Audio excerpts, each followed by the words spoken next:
अस्सलाम वालेकुम viewer, welcome to my back channel. आज हम इस वीडियो में डिस्कस करेंगे कि ट्राइमेटाबोल सिर्फ हम कौन सी बीमारी में इस्तेमाल कर सकते हैं और इसका डोज क्या है और इसका साइड इफ़ेक्ट क्या है और वो कौन सी हालत है जिसमें ट्राइमेटाबोल सिर्फ इस्तेमाल नहीं कर सकते। ये सब कुछ जाने इसी वीडियो में। सबसे पहले बात करेंगे ट्राइमेटाबोल सिरप की कंपोजिशन के बारे में। तो इसके अंदर मेटोपिन प्लस लाइसिन और इसके अलावा विटामिन B1 और इसके अलावा विटामिन B6 और विटामिन B12 पाया जाता है। और ट्राइमेटाबोल सामिक कंपनी का प्रोडक्ट है। अगर प्राइस की बारे में बात करें तो 191 रुपये में मार्केट से बासानी मिल सकता है। अब बात करेंगे कि किन कंडीशन में ट्राइमेटाबोल सिरप का इस्तेमाल किया जाता है। तो ट्राइमेटाबोल के अंदर मेटोपाइन पाया जाता है। इसका काम ये होता है कि मेटोपाइन भूख को बढ़ाता है। ये आपकी दिमाग में हाइपोथैलेमस पर असर करता है और आपकी भूख को बढ़ाने में मदद देते हैं, जिसकी वजह से आप खाना पीना शुरू कर देते हैं। और इसके अलावा ट्राइमेटाबोल के अंदर लाइसिन होता है। इसका काम ये होता है कि आपकी निज़ाम इंहिज़ाम को बेहतर करता है और जो खुराक आप खाते हैं उसको हज़म करने में मदद देते हैं। और इसके अलावा ट्राइमेटाबोल सिरप के अंदर विटामिन B मौजूद है। इस विटामिन का काम ये होता है कि अगर आपको जिस्मानी कमज़ोरी हो या अगर वेट लॉस गिरना शुरू हुआ हो या बच्चों में नशोनुमा का मसला हो तो ऐसी कंडीशन में आप ट्राइमेटाबोल सिरप का इस्तेमाल कर सकते हैं।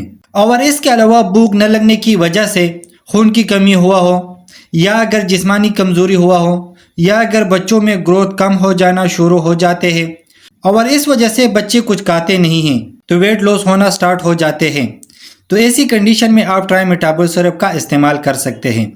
और ट्राइमेटाबोल के इस्तेमाल से बच्चे की ग्रोथ भी अच्छी होगी और ट्राइमेटाबोल इस्तेमाल से बच्चे की क़ुव्वत मुताबियत में बेहतरी होगी। और ट्राइमेटाबोल बड़ों में भी इस्तेमाल किया जाता है। जो आदमी दुबले पतले हैं और इसके साथ साथ उनको भूख नहीं लगती तो ट्राइमेटाबोल सिरप के इस्तेमाल से बड़ों को भूख भी लगेगी और साथ साथ में जिसामत भी मोटी होगी।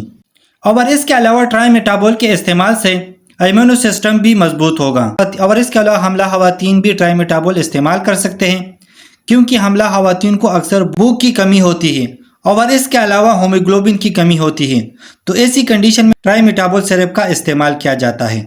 और इसके अलावा वो मरीज़ जो मुख्तलिफ़ किस्म की दवाई इस्तेमाल करते हैं जैसा कि शुगर की मेडिसिन और इसके अलावा ब्लड प्रेशर की मेडिसिन, तो अक्सर ऐसी मरीज़ को भूख नहीं लगती, तो ऐसी कंडीशन में ट्राइमेटाबोल का इस्तेमाल मुफीद है। अब बात करते हैं तरीका इस्तेमाल के बारे में। तो ट्राइमेटाबोल सिरप के साथ एक साशा मौजूद होता है जो सिरप में डालकर इसी तरह हिलाएं कि तमाम पाउडर मुकम्मल तौर पर हल हो जाएं। अब बात करते हैं खुराक के बारे में। तो बड़ों के लिए 1 से 2 चाय के चम्मच दिन में 2 मरतबा इस्तेमाल कर सकते हैं और खाना खाने से पहले इस्तेमाल करें। और बच्चों के लिए 1 चाय का चम्मच दिन में 2 मरतबा इस्तेमाल कर सकते हैं, लेकिन एक चीज़ का ख़ास ख्याल रखें कि कोई भी मेडिसिन डॉक्टर के मशवरे के बगैर इस्तेमाल ना करें। अब बात करते हैं साइड इफ़ेक्ट के बारे में। तो कुछ कॉमन साइड इफ़ेक्ट हो सकता है जैसा कि चक्कर आ सकते हैं और इसके अलावा गुनूदगी हो सकता है। अब बात करते हैं कंट्राइंडिकेशन के बारे में कि वो कौन सी हालत है जिसमें ट्राइमेटाबोल सिरप का इस्तेमाल नहीं कर सकते। अगर किसी को हाइपर सेंसिटिविटी हो तो ऐसी कंडीशन में ट्राइमेटाबोल सिरप का इस्तेमाल ना करें। और इसके अलावा प्रेगनेंसी और लैक्टेशन में डॉक्टर की हिदायत के मुताबिक इस्तेमाल करें। तो उम्मीद करता हूँ वीडियो अच्छी लगी होगी। लाइक कर देना, शेयर कर देना, अगर कोई सवाल हो तो कमेंट्स कर देना, अगर चैनल पे नहीं हो तो सब्सक्राइब कर देना।